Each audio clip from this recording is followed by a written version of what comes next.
What? Hmm? Hmm?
Should we start now?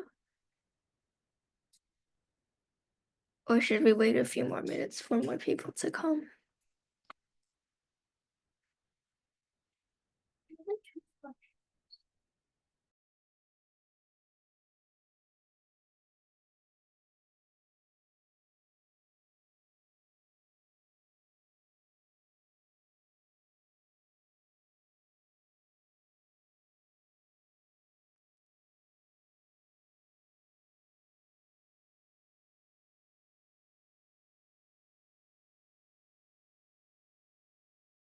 Okay, so I'll start sharing.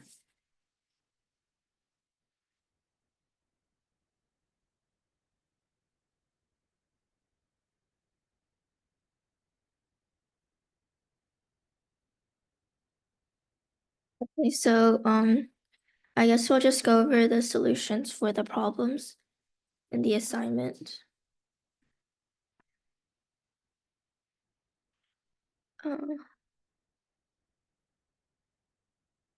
Okay, so this problem, the question is rectangles A, B, C, D, and E, F, G, H are drawn such that D, E, C, F are collinear. Also, A, D, H, G all lie on a circle. If BC equals 16, AB, if BC equals 16, AB equals 107, FG is equal to 17, and EF is equal to 100. 184, they want the length of CE, so they want this length. So we can draw the circle. This is gonna be a very bad circle, but okay. Oh shoot, sorry. Sorry, let's ignore that.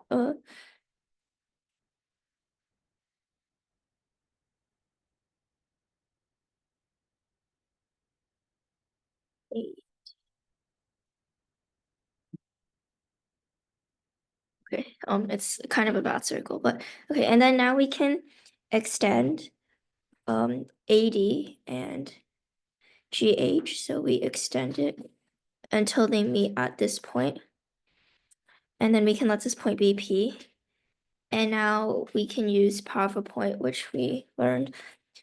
So power of a point says that PH times PG equals PD times PA. Oh, right, and then, sorry, I forgot to say, we can let DE be X, and then now we can just plug everything in. So we know that, PD is equal to BH, so it's X times X plus 104, oh, sorry, 184 equals, PD is 17, and then times 33 is 561. Then we can solve this to get that X is equal to 3. And then they're asking for CE. So CE equals CE is just equal to AB minus DE, which is 107 minus 3, which is 104. So that's, oh, sorry. So that's our answer. Does anyone have any questions? Okay, moving on. So, this problem. So, this is like, there's basically that you just want to find X. So, so we can use like angle chasing and to find this. So we can use the radii to form isosceles triangles because you know that the radii of a circle are all equal. So we can make lots of nice isosceles. Oh, shoot, sorry. So we can make lots of nice isosceles triangles that way. So if we connect this, we know that this angle is equal to this angle. So this is 20 and this is 20 and then this is 10. And then we can also connect this one. And we see that this is 10 as well.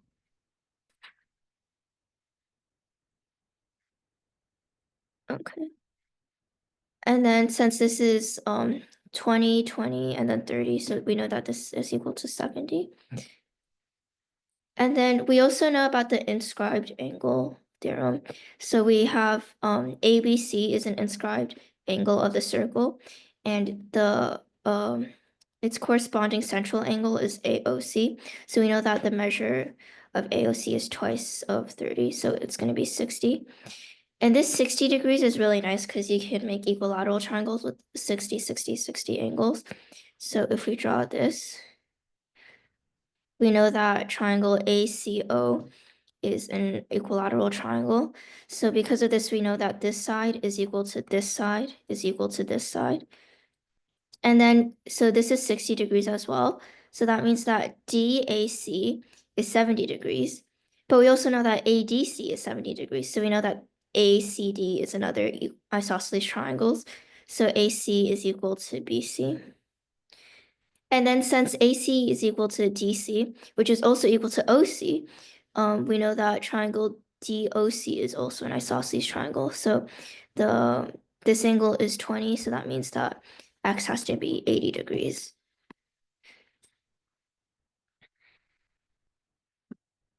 Does anyone have any questions?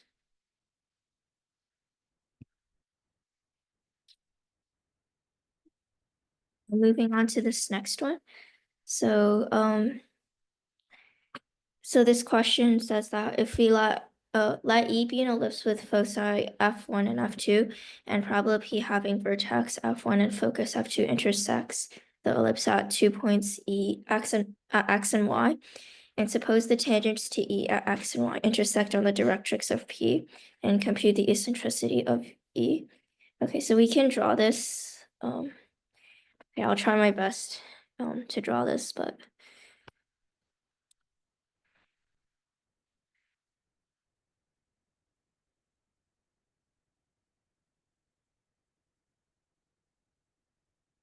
okay, so we can let this be F1.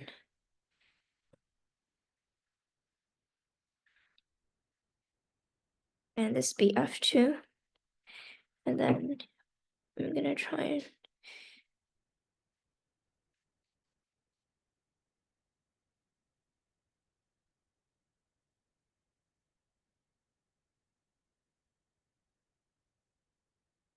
okay, and this is the parabola.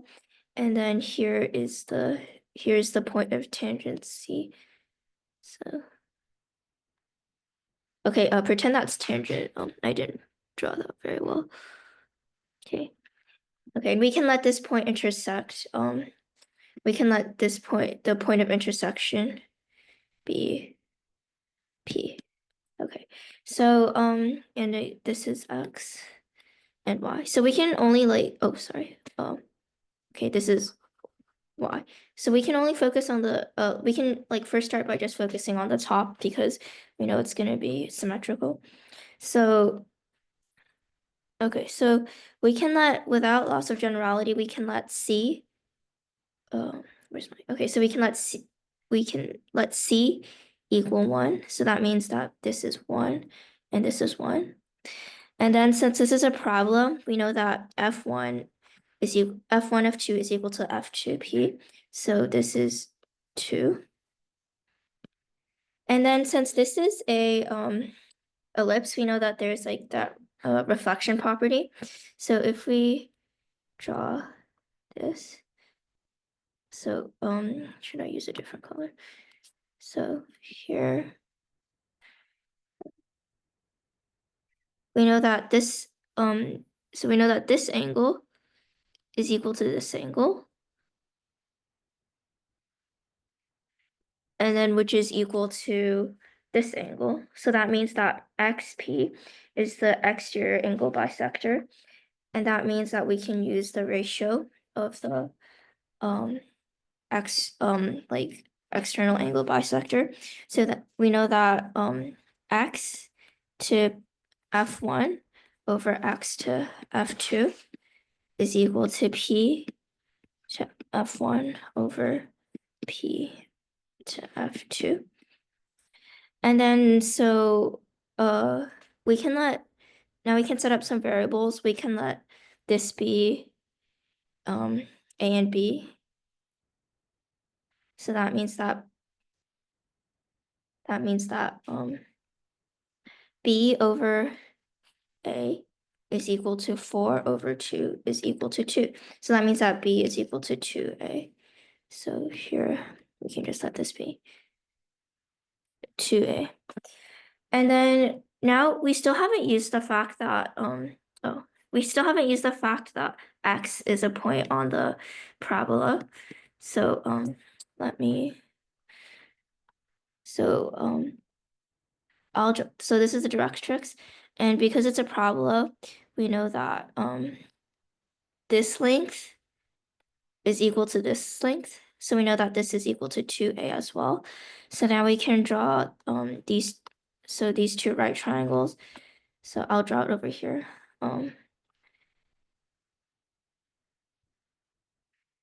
So this is equal to A. So this side corresponds to this side. And then this is equal to 2A, which is corresponding to this side. And then this is 4 minus 2A, and this is 2A minus 2. Does everyone see how I got this? It's because like this is perpendicular, and then we can draw this, and then this is this length is equal to this length, and then if you just subtract the 2, we get 2A is equal to 2A minus 2, and then same thing here, this is 4 minus 2A, so this is 4 minus 2A. And then we can solve this by, so because these two right triangles share the same same leg, so 2A squared, let me write this down. So this isn't that nice, but so 2A squared minus 4 minus 2A squared is equal to A squared minus 2A minus 2 squared. So then that means that we can solve for A, and then we get A is equal to minus 4 plus 2 root 13 over 13. And then they're asking for eccentricity. So the eccentricity is C over A. Oh, okay, where C is like the distance from the center to the foci, and then A is the length of the long axis. But like don't get it confused with like our variable A here. Maybe I shouldn't have chosen that variable. So that means we set C as 1 earlier, so then this is just 1 over okay, I shouldn't have chosen A as the variable. Okay, anyway, so we plug in our value because so A plus 3A is equal to twice the length of the long axis, so the major axis. So in the end, our answer is root 13. Okay. Should we change the variable?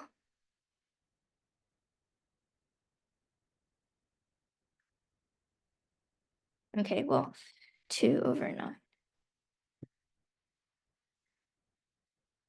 Does anyone have any questions?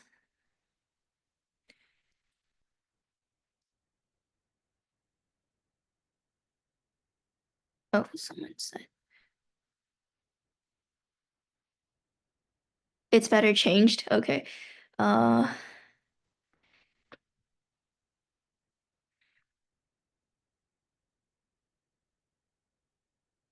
We can let this be B, I guess. So 2B.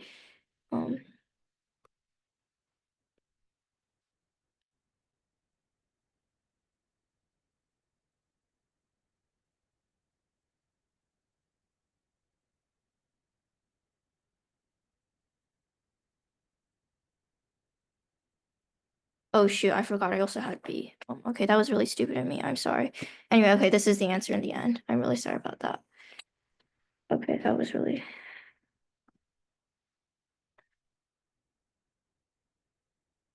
Okay. Do you want to move on to the next questions?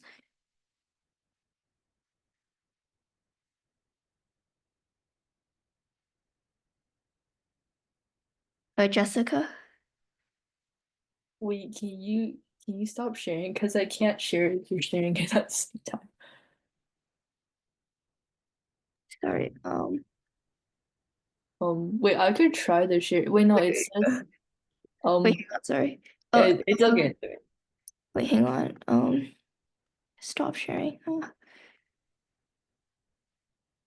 Wait, sorry. Oh, okay, okay. It says declined by the host. Okay. All right. So we could go over the one that we left off last time for the last one of the hyperbola section. It doesn't let me turn on the pen. Okay, so let C be the graph of xy equals to 1 and denote by C star the reflection of C in the line y equals to 2x. And then it says, I cannot read because it's blocking the thing, but let the let the equation of C star be written in the form 12x squared plus bxy plus cy squared plus d equals to 0, and it asks us to find the product bc. So basically, as like a general rule, whenever it like does some sort of transformation to the function and then it asks you to find a new equation, usually it's a good idea to like find some random point x, y on like the original one and then try to find like a formula that turns it into some like x prime, y prime, because then you can just plug the transformation back into the original formula and then you can get the new equation very easily. So we could try that right now.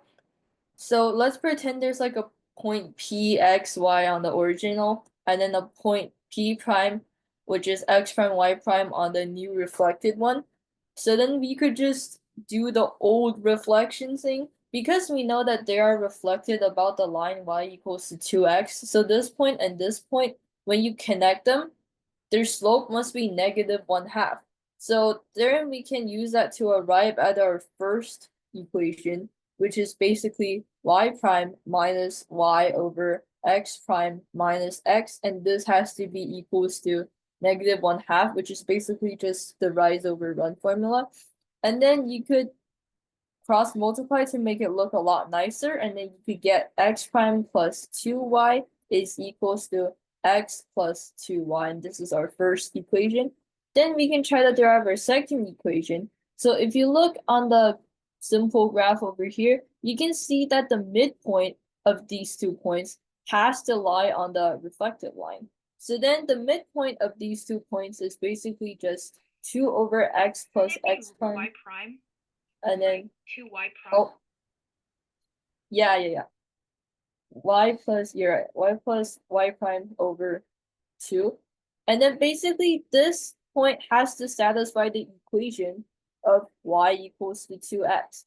So then we can just plug this into the equation and then we can get 2x prime minus y prime is equals to y minus 2x. And then now we hope to express x, y in terms of x prime, y prime. So then we can just plug in something that's related to x prime, y prime back into our original equation here. And then it's basically just algebra, but then you would get x is equals to negative 3x prime plus 4y prime over 5, which you can just basically get by treating these as just like these x primes and y primes as like just basically, oh, there's supposed to be a prime here. But either way, you just treat it like it is like a number instead of like an actual variable because you're only interested in these two variables here. And then you get y is equals to 4x prime plus 3y prime over 5. And then you take this and then you substitute that back into our original equation. So then you can get something in terms of x prime and y prime. You substitute and you expand, and then you get that BC is negative 7 times negative 12 is equals to 84, basically. Okay, let's move on to problem 4. Problem 4. Let A, B, C, D be points on the hyperbola x squared over 20 minus y squared over 24 equals to 1, such that ABCD is a rhombus whose diagonals intersect at the origin. Find the greatest real numbers that is less than BD squared for all such rhombi. So first, let's draw like, oh, I need to return on the thing. Let's briefly draw a picture to see how it would look like. So it would look something like this. That's problem 5. Wait, can you repeat, please? Sorry, I didn't quite catch that. That's problem 5. Oh, my bad. Wait, I think I may have accidentally, yeah. Okay. Yeah, thanks. Yeah, let's briefly draw a diagram of it first. It looks something like this, and then we want like a rhombus here. All right, something like that. Pretend this is a rhombus. Basically, all rhombi has to follow two principles. The first one of which is, first of all, its diagonals have to bisect each other. This is also because of the fact that a rhombus is just basically a parallelogram, and then the diagonals would basically bisect each other. However, the second condition is what differentiates a rhombus from a parallelogram, which is its two diagonals must make a right angle.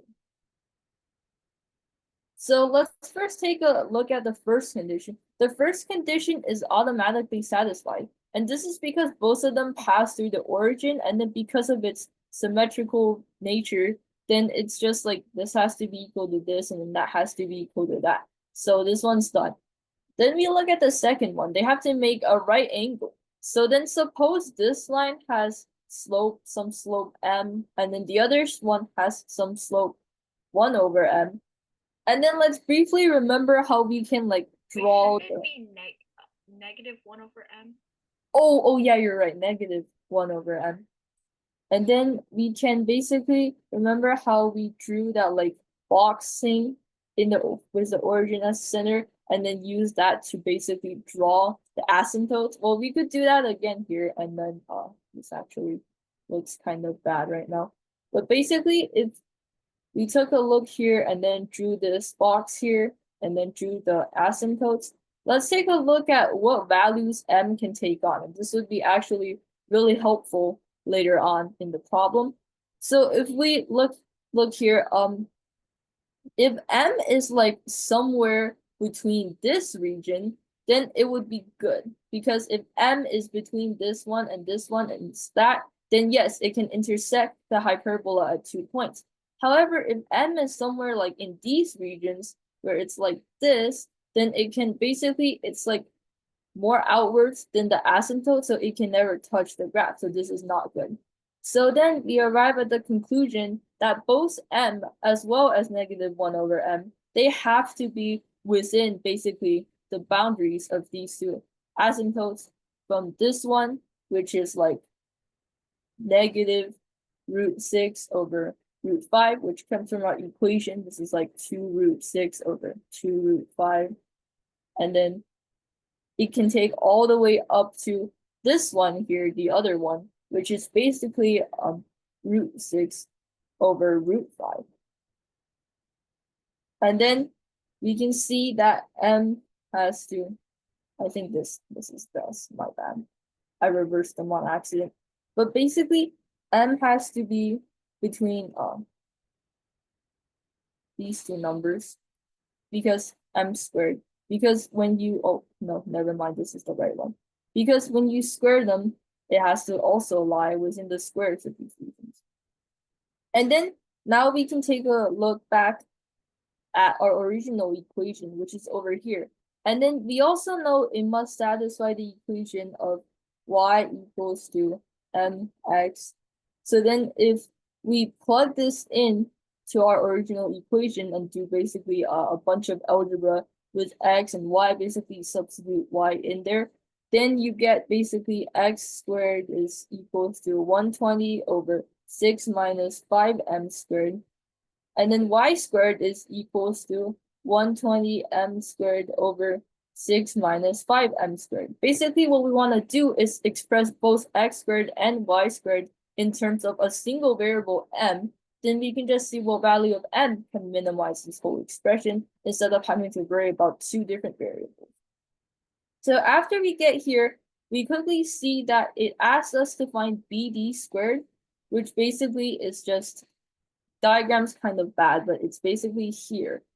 So we see that BD squared is basically you want to minimize BD squared, then you should just minimize this part, which is like half of it.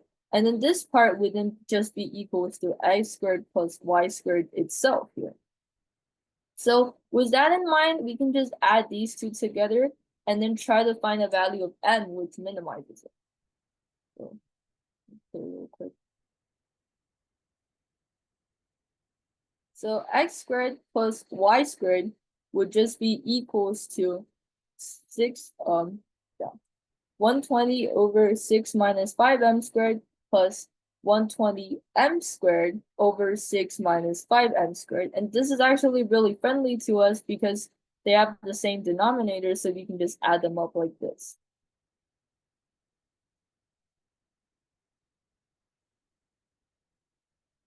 And then we can factor out the 120 here to make it even simpler. Does anyone have any idea what we should do from this step?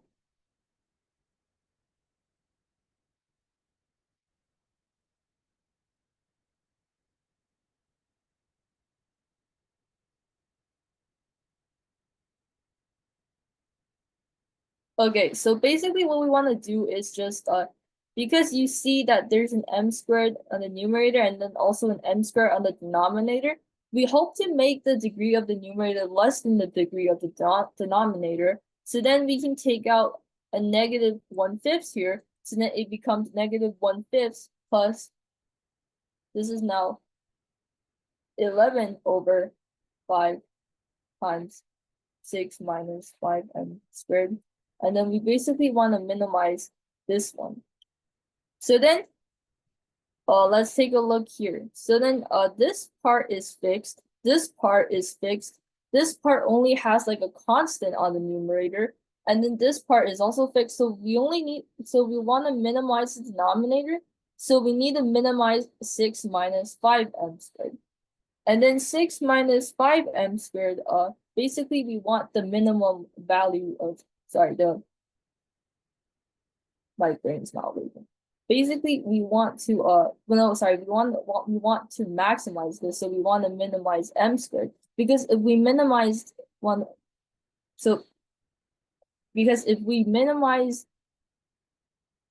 wait, let me think what I wanted to say. Yeah, so we want to find the maximum value of this. So we want the maximum value of this part, which means that we want the minimum value of the denominator. Yeah, we want the minimum value of the denominator, and to get the minimum value of the denominator, we want to basically plug in m squared is equals to 5 over 6, which comes from our previous one, although I erased it. We found like a range of m, and then we want to plug in this value for m in here, and then basically get BD squared is 480. And then it's a greater than sign here because the maximum is actually obtained when it is like exactly on the asymptote here. However, if that happens, it's like you cannot obtain anything. So this is like a strictly greater than sign instead of like a greater than or equal to sign.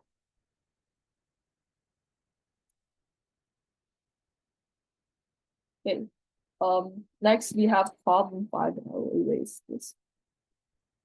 Does a parabola in the Cartesian plane is tangent to the x-axis at 1, 0 and to the y-axis at 0, 3? The sum of the coordinates of the vertex of the parabola can be written as m over n, where m and n are relatively prime positive integers, and then it says compute m plus n. Well, at first you might be kind of like wondering, like, how can it be tangent to the x-axis but also tangent to the y-axis? Well, I kind of like drew a diagram here. I don't know if you guys can see it, but like is right here. Basically what happened is, and that's actually the formula of it, but we'll derive that later. But basically what happens is that it's kind of like a slanted parabola. So it's like slanted one. Before we've only looked at like parabolas that are like parallel to the axes, but then there are occasionally also problems where we need to like use like slanted conic sections. So this is an example of that. And then remember how before we had these like formulas over here, down here, where we can use them to like distinguish between the different types of the conic sections? Well, as you can see here, we don't really have anything in between these, but usually if it's like a slanted conic section, it would also have like a bxy term here.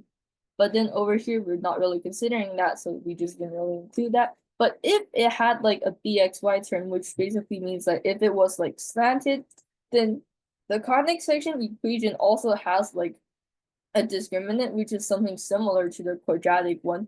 Basically, it literally looks exactly the same, b squared minus 4ac, where a is like this coefficient, b is this coefficient, and c is this coefficient. And basically, this tells us what type of slanted conic section it will be. So if this value was greater than 0, it would be a hyperbola. And then if it was equal to 0, then it would be a parabola. And if it's less than 0, then it would be an ellipse. And then we're probably not going to derive how this is derived for now, because it uses like really advanced stuff and also takes a lot of algebra and time. But basically, this is a very crucial part to solving problem 5. So now let's keep that in mind and then look back over here.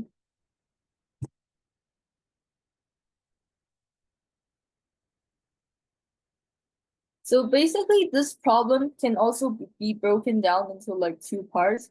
For the first part, we can first try to find the equation of this conic section. And then the second part, we'll be focusing on using the equation to derive basically the vertex of it. So we know that it has to be some form of ax squared plus bxy plus cy squared, blah, blah, blah, dx plus ey. Oh, what the heck? Plus f equals to 0. It has to be some form of this. However, we also know that it's tangent to the x-axis at 1, 0 and to the y-axis at 0, 3. So we know that like if this was pxy, where you plug in values of xy, if we plugged in 0 for the point y, we would have to get k times x minus 1 squared, some form for some k, because that way if we plug 1 in for x, then it would give us 0.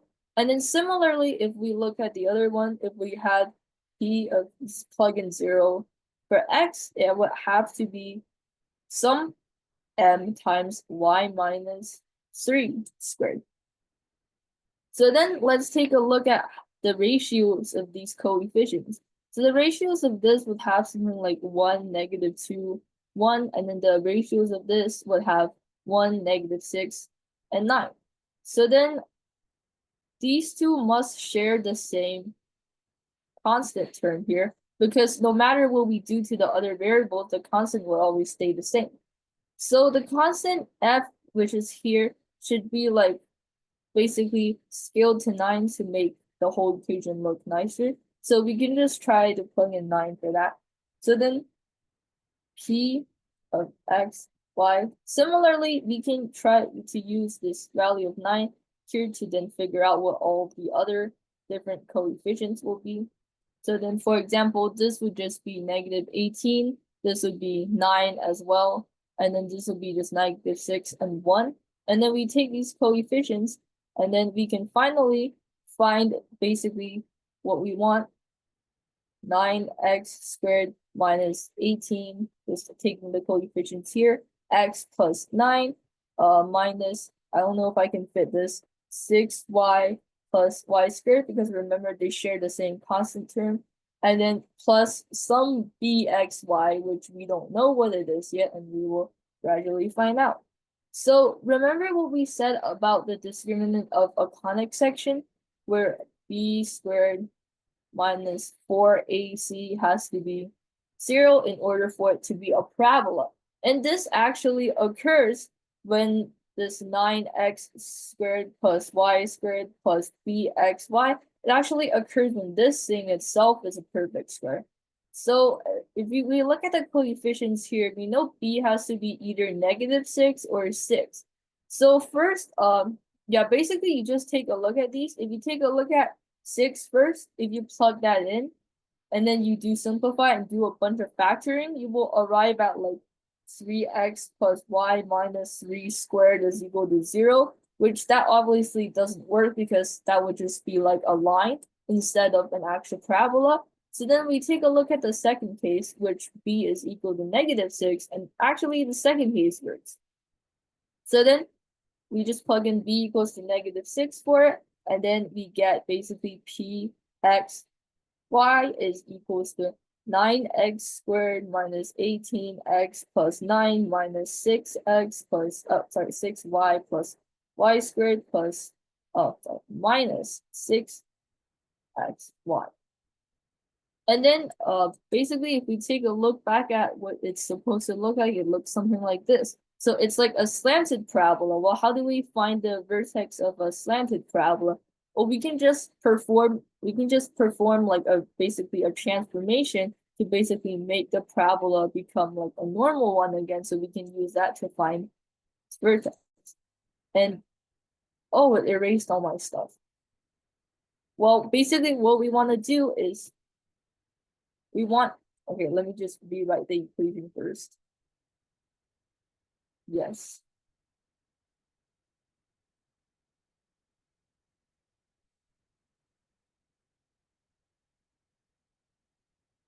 So what we want to do is basically have like a transformation of the whole plane where we plug in x equals to 3x minus y, and then y equals to x plus 3y, and that will help us cancel out many of the stuff here to hopefully make it into like a normal parabola here.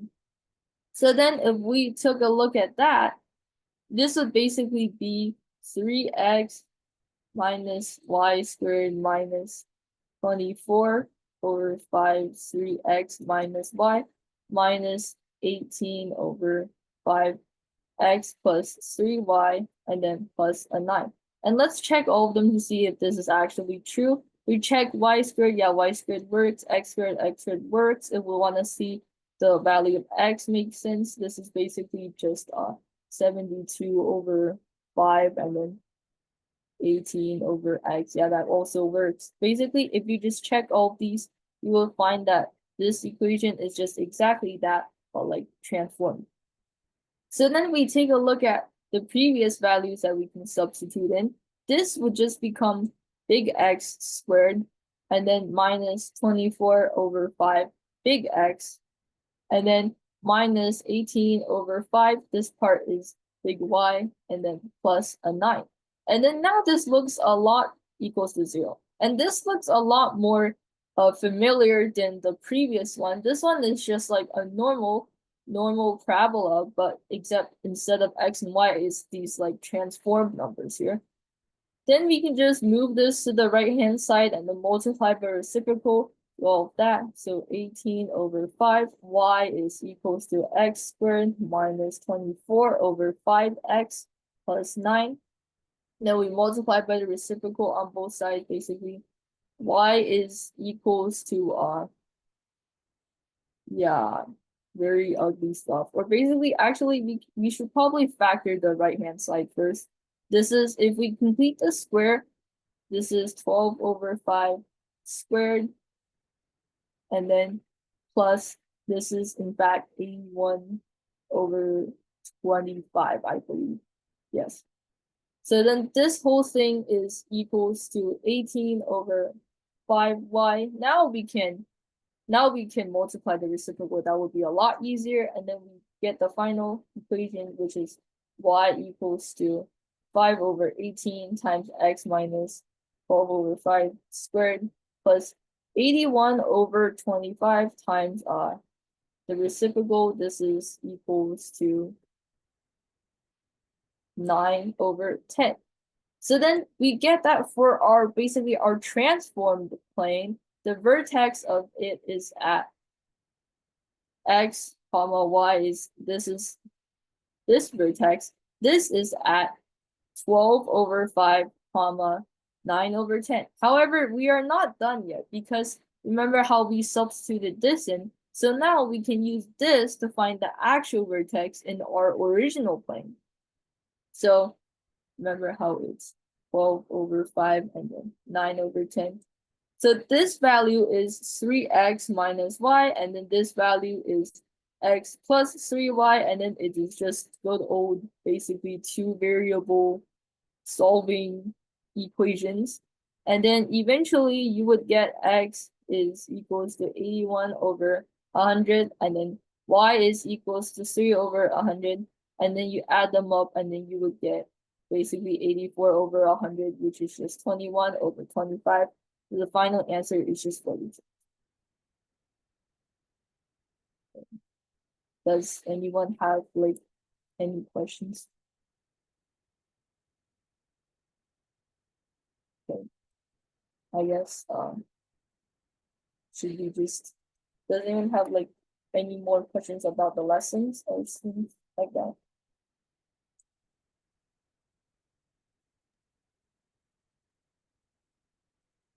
Potato. Potato. Okay. So should we just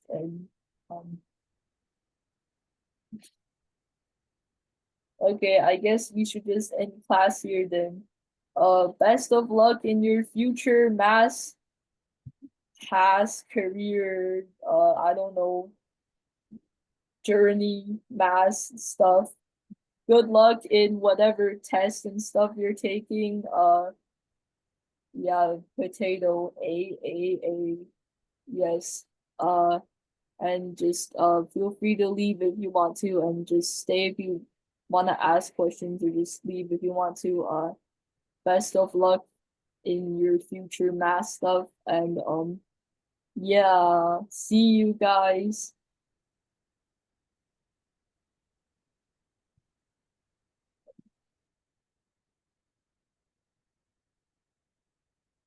Bye. Bye. Bye. Bye. Thank you for Thanks, coming. teacher. Bye. Thank you. Okay.